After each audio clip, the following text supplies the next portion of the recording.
Hi there, I'm Mabel Chan, and this is One in a Billion. How do you teach children to accept what's good for them when they're 3 years old? Do you sweet talk them, bribe them, force them? Immediately, it was a culture clash. She put egg in his mouth 3 times, and on the 4th time, he had no choice but to swallow. In other words, he spit out 3 times, which was an exercise of will on his part. So I thought, that's force feeding. That's Lenora Chu, a Chinese-American journalist who grew up in Texas. In 2010, she just moved to Shanghai with her husband and their first child, 3-year-old Rainer. As a new mother, Lenora was eager to put him at a top Chinese school, mostly to learn Chinese, and to develop some self-discipline. Pretty quickly, Lenora noticed something developing in her son that troubled her. In today's episode, This Chinese-American Life, What is an Education for? Lenora talks about the Chinese educational system and her American values in her new book, Little Soldiers. Here's my conversation. I love the prologue that you describe Rainer getting the red star, the Chinese equivalent of a gold star. One day after school, when you went to pick him up, you noticed a red star taped to his forehead. He was bouncing off the wall, happy that he got teacher's attention for his good behavior. But you became worried. Tell me what happened. What's wrong with that red star? First of all, I was a new parent, and when you have your first child, everything's new, right? This was at the age of 3 when we landed in Shanghai, but it was also the Chinese education system, which brought in a whole new level of Communist Party control. Cannot really be separated. When you're living in China, it's a very modern place, but you're also very aware that the structure of government is different from the one I am accustomed to as an American. So all of these larger and smaller day-to-day control issues sort of came to a head with this gold star. Why were you so worried about it? Immediately, it was a culture clash. If you look at all the Western research, it's dubitable whether or not you should be bribing children or rewarding children for completing tasks. There's this idea that, you should learn math because it's good for you. You should take your dishes over to the sink because, you're helping out the community. The Chinese way was do this or else. And if you don't do it, you don't get a reward. But if you do it, I'm going to give you this red star. The other thing that bothered me was that he was so happy to have the star. So immediately it sort of seemed like this battle for control over his mind. That's interesting. What are some other troubling or odd behaviors that you noticed developing in your son? The first year, he was really fearful of going to school. Some kids are just, they don't transition into school well. So I said to myself, is this our son or is it the environment? Is there something about the school? And the problem with public Chinese schools is they are state-run institutions. You can just walk into the classroom for an observation. These are generally pretty closed-door classrooms. And so there was a lot of anxiety. He came home the first week and said that teacher Chen had forced him to eat an egg. Oh. In his 3-year-old toddler speak, he managed to tell the story that she put egg in his mouth 3 times, and on the 4th time, he had no choice but to swallow. In other words, he spit out 3 times, which was an exercise of will on his part. So I thought, that's force feeding. I was horrified. And of course, I confronted the teacher about it. What did you say to her? I said, look, I'm Chinese, but I'm also American. I was born and raised in the United States. And where we're from, we don't force children to do things they don't want to do. She was sort of my arch nemesis, and I remember her teeth very well. They were sort of yellow, these dark spots in between. Her teeth sort of came out, and she said, oh, really? Well, if you don't force them, then how do you get them to eat eggs? And I had to admit that my son never ate eggs. And so immediately you had this sort of battle of methodology. Is her way right, the way of force, or is this individual to be valued? And that conflict was one that I explored throughout the book. She never really bought into your argument. She walked away? Or how did you resolve that? Unfortunately, when I first confronted her, I had my son with me. He was taking great pleasure in this confrontation between mother and this teacher that he'd come to dislike, right? Well, kids like drama, don't they? They love drama, and especially when, mom is confronting the teacher that forced him to do something he didn't want to do. Later, teacher Chen said, look, don't ever confront me in front of a child again, because when you do that, you take away my authority. And again, this authority question became something that I began to explore for the next 3 or 4 years. Because if we think about what's happening in the U.S. education system, perhaps teachers don't have enough authority. Perhaps students don't have enough respect for teachers and for education, you might argue.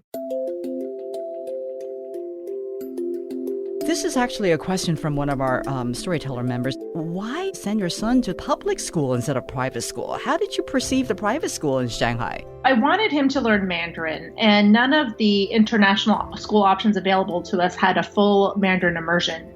The only way to get 100% Mandarin is to actually go to a local public school. And also the cost. I mean, it's practically free, right? Intellectually, I knew that the classroom was authoritarian, but my own father was authoritarian, and I feel I came out all right. So I think I pushed all those worries aside and we just went for it. You could say that it was a little naive. Going back to the Red Star, for example, I thought he would say, oh, I was the fastest at finishing lunch, or I did this in a stellar way and I was recognized. But in fact, what the Red Star was given for was for sitting still. I remember reading that you noticed he was embarrassed about standing out, or that he was singing patriotic songs. Tell me about that, and how did you deal with that? Sitting still. So that sort of collective, listen to the teacher and be good, and that's why we'll reward you. I thought, okay, so now he's going to be the guai. I don't like that word guai, to be a polite child. And I feel in America, society here rewards the outspoken kids. And in China, to learn not to speak out, that was something I did not want my son learning. How do you cultivate your child to develop independent thinking, critical thinking, in the background of the teacher-centered educational system in China?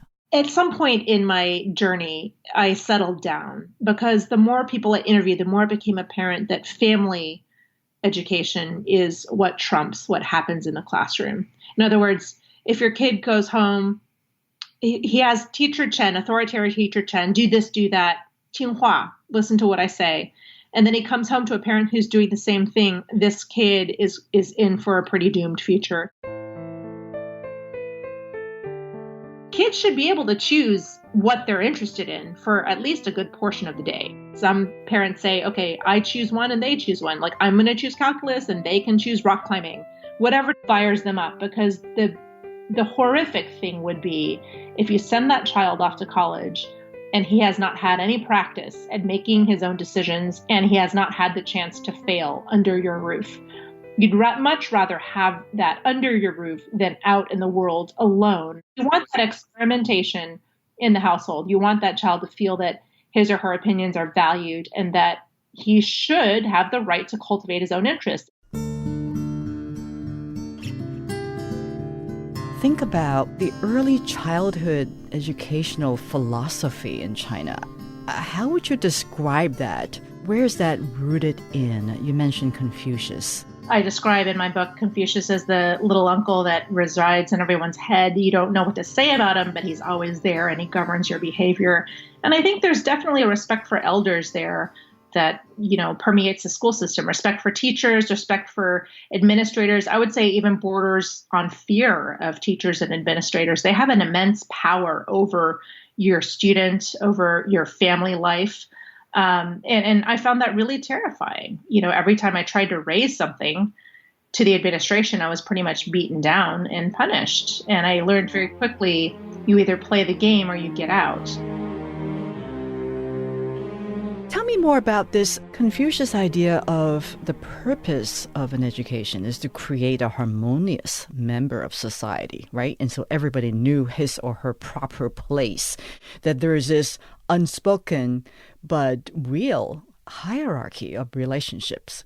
So very early on, a child is taught to obey. He or she is taught to control his impulse, to be polite and proper and patient. Did you discover all that as being acceptable?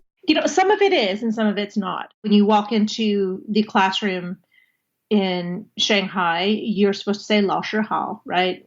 Good morning, teacher. And I think that's great. Now, when it crosses over wanting to take a bathroom break, you need to get permission. A lot of things you need to get permission for, getting up to get water. A lot of this is less about demonstrating a teacher's authority, but rather keeping order in the classroom. In China, it was something about 30 to 32 kids. But think about it. It's preschool. That's a lot of kids in a pretty small space. And Shanghai is a city of 24 million people. So, in primary school, in the rural areas, you can get 100 kids per classroom. Mostly in Shanghai, you'll get between, 30 and 50 in the classroom. But that's a lot, right?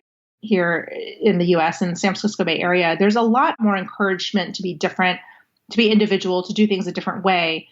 But in China, for example, my son was drawing and he was very upset if the color fell outside the feather lines or the bird didn't look exactly like the model. These kinds of things also started to bother me quite a bit. With your values as a Chinese American, how would you describe your values that really conflict with the Chinese educational philosophy? I grew up in Texas, actually, in quite a nice public school district. My parents were both scientists and engineers. They both have PhDs. So they raised me with very high expectations as far as education. And it was a very strict household. I would say I was very used to that kind of environment. But I began to rebel later. That's the problem, is I don't believe it worked. And so when I saw my son going through some of these experiences, I really began to question. You've spent 10 years in Shanghai. What sense does it make for them to be doing it that way? So there's actually a lot of sense. My book is quite nuanced in that there is positive to the Chinese way. There are something that kids just simply need to do, whether they want to or not. Math teaching, for example, is something the Chinese do really well. The way they teach it is actually superior. How do they teach it? There's a very high level of memorization of basic math facts, right? Every primary school child knows their 乘法表, which is the multiplication tables. And the research that I use in the book shows that there are certain things that just need to be memorized. And once you commit that to long-term memory, you can move on to higher order thinking. In other words, you don't even have to process the basic information anymore. It's there, and then you can move on to more complex tasks. That's cognitive science, and I quote that in the book. Another thing the Chinese do is the first grade math teacher teaches only math. He or she is a specialist. Here in the US, how we do it, the first grade math teacher teaches history and art and pretty much everything around the clock, right? They're not specialists in math until maybe middle school. And so you have 6-year-olds in China exposed to teachers with a very high level of content knowledge in things like math and science, right? That's very important. But clearly, the educational system in China, there is very little room for independent, critical thinking, isn't there? That is a major problem of the system. So when I say that there are positives to the education culture, note that I say culture, there are also very major downsides to the system, the way education is structured. And we're talking about a very heavy test-based system. If you want to talk about the numbers, you have 18 million babies born in China every year. 18 million, that's a lot. In the US, it's only 4 million. So you've got these 18 million babies and you just test and test. And by the time you get to the high school entrance exam, half those kids are going to fall out of the system. You lose almost 9 million of those kids right there. They don't go on to high school. That's how intense it is. Now, no one thinks that is a good system. You did allude to your upbringing in America and your parents' background. So I would like you to just summarize for me some of the outstanding cultural virtues or values instilled in you by your parents. And how did that shape your expectations for your child to learn at home, in school, or on his own? My parents were immigrants. They worked really hard, and they expected us to work very hard too. And there was never a question of, you can't do this, you can't learn this, you can't accomplish this. Very positive. Yes. It was just work hard enough and you'll get there. And that's everything from, getting into the right college was very important for my parents. And so we worked towards that goal and we did it. You could argue, well, is that the right priority? Maybe not for my kids. I may not pass down that sort of Ivy League obsession to my kids. I think the positives of the culture, respect for elders, respect for education, and really this can-do attitude. And, Mabel, in the book, I did find research that quantifies this can-do attitude. There's a longitudinal study that basically found the Asian background kids were more likely to look at a difficult task and work harder, whereas some of the non-Asian background kids were more likely to be discouraged because of this belief that it was a matter of talent. In other words, you could do math or you can't. The one overriding piece of Chinese culture that I noticed in my 8 years of doing research there is that they look at math and science as something that you work towards rather than something that you're born with. I see. Well, that's fascinating. What was the hardest thing for you to wrap your head around about the Chinese culture or society and the way they treat children in school? What surprises you the most? I think society is very competitive there. If you don't need to be in it, then you will get out. And that's what you see all the wealthy and the educated elite Chinese who have connections. They are getting out of the system. That's why I put your kids through that. It is incredibly competitive. It's supremely intense. You have 3-year-olds who are in 6 extracurriculars just so they can differentiate themselves by the time they're 6. That's no way to live. That's not a childhood. And I think that anyone with choices is trying to get out. Well, I want to go back to this idea about force that you mentioned in your book. That force is used to make children comply, questions were not encouraged, choices were not allowed when students are very young. Now, teachers impose, of course, what they know, what they believe they know to be good for children, whether they like it or not. That's definitely authoritarian, right? But is that uniquely Chinese? What's uniquely Chinese is the fact that this massive country has developed so quickly, probably more quickly than any other country has experienced in the last 100 years. The shock of that change for the population there is something that everyone is still grappling with. And what that means is you'll have an aunt or an uncle who went through the Cultural Revolution, and then that aunt or uncle's child or niece or nephew is all of a sudden potentially able to go to Harvard. And that juxtaposition is shocking. If you juxtapose that economic change on top of an education system that is still quite antiquated, even though the government is really working to, introduce innovation and creativity and update the system, I think that is what makes China uniquely interesting right now. Let me ask you another question that is broader. What are the basic differences between the American and the Chinese assumptions of the true value and purpose of an education? What makes a good education? In the U.S., we want to create well-rounded individuals, and we want to expose them to enough things that they're able to choose something that inspires them and that they can have a nice, long, productive career. If you're talking about China, again, if you're talking about the rural countryside and a migrant family, I don't think mom and dad is thinking about what will make my son happy. They're thinking about how can my son make as much money as possible in this country so we can keep up with the Wangs. When I talk to the Shanghai parents and, they're sending their kids to American summer camp and, they have their sights set on the Ivy League, and the conversations that they're having with their friends, they're not very different from the ones that are happening in New York City and Boston. The conversations are very similar. Lenora, you set out with many research questions, right? Like, is absolute obedience in class the secret to Chinese academic success? That's one. Is China turning out robots through its educational system? That's another one. What are the risks and what are the sacrifices? So my question is, can it be summed up in the title of your book, Little Soldiers, that the purpose of the education in China is for national development versus human development? Yeah, that's a great question. So, yes, the purpose of education in China is very different than the purpose of education in the U.S. We try in the U.S. to recognize individual talents, and we don't look at a child and think, how can this child serve their country? In China, there is that expectation that everyone must fall in line and it's all for the greater good, right? And that's very Confucian. It's also very Communist Party as far as their ideology goes. Our last few years in China, I noticed that the party ideology was strengthening in the classroom. Yes, in the end, one purpose of Chinese education is to create good Chinese citizens. Thank you, Lenora. In our next episode, listen to this. It happened to her. She screamed in Korean, loud enough for the neighbors to hear. "You whore!